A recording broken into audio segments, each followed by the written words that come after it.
Hello दोस्तों, आज हम लोग बात करेंगे क्लास 12 फिजिक्स चैप्टर फर्स्ट की, जिसमें बात करेंगे विद्युत क्षेत्र की। विद्युत क्षेत्र क्या होता है? किसी भी आवेश के चारों ओर का वह क्षेत्र जिसमें कोई दूसरा आवेश रखने पर वह आकर्षण या प्रतिकर्षण बल का अनुभव करता है, उसे विद्युत क्षेत्र कहते हैं। जैसे मान लीजिए हमारे एक प्लस क्यू आवेश रखा है, इसके चारों ओर का क्षेत्र क्या होगा? विद्युत क्षेत्र होगा, जहां से किसी दूसरे आवेश को रखने पर वह आकर्षण या प्रतिकर्षण बल का अनुभव करेगा। ठीक, जैसे क्या होता है कि जब कभी करंट मारता है किसी को, तो कभी क्या होता है लाइट में वो चिपक जाता है, कभी क्या करता है वो बाहर फेंक देता है। कब चिपकता है, कब बाहर फेंकता है? जब उसमें क्या होते हैं, विपरीत आवेश हो जाते हैं। मतलब कि अगर उसका हमारा प्लस वायर टच हो रहा है तो हमें अगर अर्थ मिल रहा है। देखते हैं कि जब हम कुछ पैर में पहने होते हैं चप्पल या जूता, तो उसमें क्या होता है कि हमें करंट पकड़ता है और हम करंट मारते हैं तो हम बाहर गिर जाते हैं, बाहर फेंक देता है। लेकिन अगर पैर में कुछ नहीं पहने होते तो क्या होता है, वो चिपका लेता है। तो यही बात है कि जब विपरीत आवेश होंगे तो आकर्षण हो जाता है, और जब समान आवेश होंगे तो प्रतिकर्षण बल हो जाता है।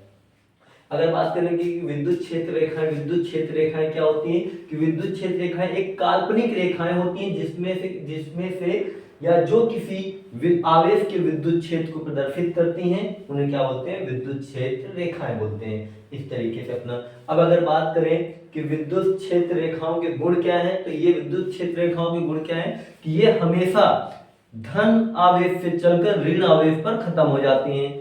विद्युत क्षेत्र रेखाएं धन आवेश से चलना प्रारंभ करते हैं और ऋण आवेश पे चलना खत्म हो जाती है। मतलब कि धन आवेश से निकलती हैं और ऋण आवेश में खत्म हो जाती हैं। ये होते हैं हमारे विद्युत क्षेत्र रेखाओं के गुण।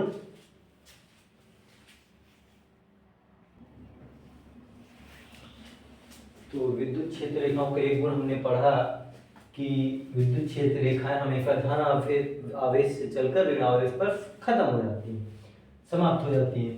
तो दूसरा गुण है कि विद्युत क्षेत्र रेखाएं धन आवेश से चलकर ऋण आवेश पर समाप्त तो हो जाती हैं, लेकिन ये बंद पास नहीं बनाती हैं। अगर बंद पास नहीं बनाती हैं, बंद पास न बनाने का मतलब कि अगर इनके समान आवेश होते हैं, धन आवेश होते हैं, तो उसमें क्या होता है कि उसकी क्षेत्र रेखाएं बाहर की ओर जाती हैं। अगर धन और ऋण आवेश होता है तब वो अंदर की ओर आती हैं, लेकिन बंद पास नहीं बनाती हैं। अगर समान आवेश ऋण आवेश होंगे तो भी उसकी रेखाएं बाहर की ओर जाती हैं। एक होता है कि एक बिंदु आवेश Q से उत्पन्न हुई क्षेत्र रेखाएं, अगर बिंदु आवेश से कोई क्षेत्र रेखाएं उत्पन्न होती हैं तो Q अपान एप्सिलॉन नॉट गुना के बराबर होती हैं।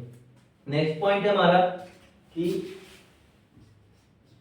विद्युत क्षेत्र रेखा के किसी बिंदु पर खींची गई स्पर्श रेखा उस बिंदु पर परिणामी विद्युत क्षेत्र की दिशा को प्रदर्शित करती है। अगर हम किसी रेखा पर एक बिंदु आवेश या स्पर्श रेखा खींचते हैं तो इस पर रेखा पर परिणामी विद्युत क्षेत्र की दिशा को प्रदर्शित करती है।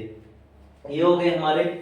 तो आज हम लोगों ने पढ़ा कि विद्युत क्षेत्र क्या होता है, विद्युत क्षेत्र रेखाओं के गुण क्या हैं और विद्युत क्षेत्र क्या है। इतनी चीज आज हम लोगों ने पढ़ा है।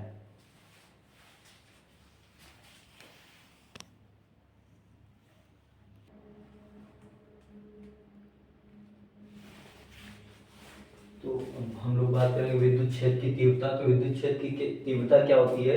विद्युत क्षेत्र किसी बिंदु पर रखे परीक्षण आवेश के प्रति एकांक आवेश पर कार्य करने वाले बल को उस बिंदु पर विद्युत क्षेत्र की तीव्रता कहते हैं। इसे ई से प्रदर्शित करते हैं। ई बराबर एफ अपान क्यू, जिसका मात्रक होता है न्यूटन, क्योंकि बल का मात्रक क्या होता है? न्यूटन, और आवेश का मात्रक क्या होगा? कूलम। तो इसका मात्रक क्या हो जाएगा? न्यूटन पे कूलम। अगर बात करें इसके विमा की, तो विमा क्या होती है? विद्युत क्षेत्र की तीव्रता की विमा। विद्युत क्षेत्र की तीव्रता एफ हमारा क्या है? बल है, और क्यू हमारा क्या है? क्यू नॉट हमारा क्या है? आवेश है। तो बल की विमा बटे आवेश की विमा, हमें पता है बल की विमा क्या होती है? mlt-2, और आवेश की विमा क्या होती है? at। तो अगर इसको रखें mlt-2 at-1, इसकी पावर कुछ नहीं लिखा, मतलब एक लिखा। जब ये ऊपर जाएगा तो ये किस में हो जाएगा? यहाँ देखो पावर इसके प्लस में, ऊपर जाएगा तो माइनस में। जब माइनस में जाएगा तो ये t-1 t-2 minus minus plus हो जाएगा t-3, और एक की पावर कुछ नहीं मतलब 1, ये ऊपर जाएगा पावर इसकी माइनस में हो जाएगी। ये हमारी हो गई विद्युत क्षेत्र की तीव्रता और विद्युत क्षेत्र की तीव्रता की विमा।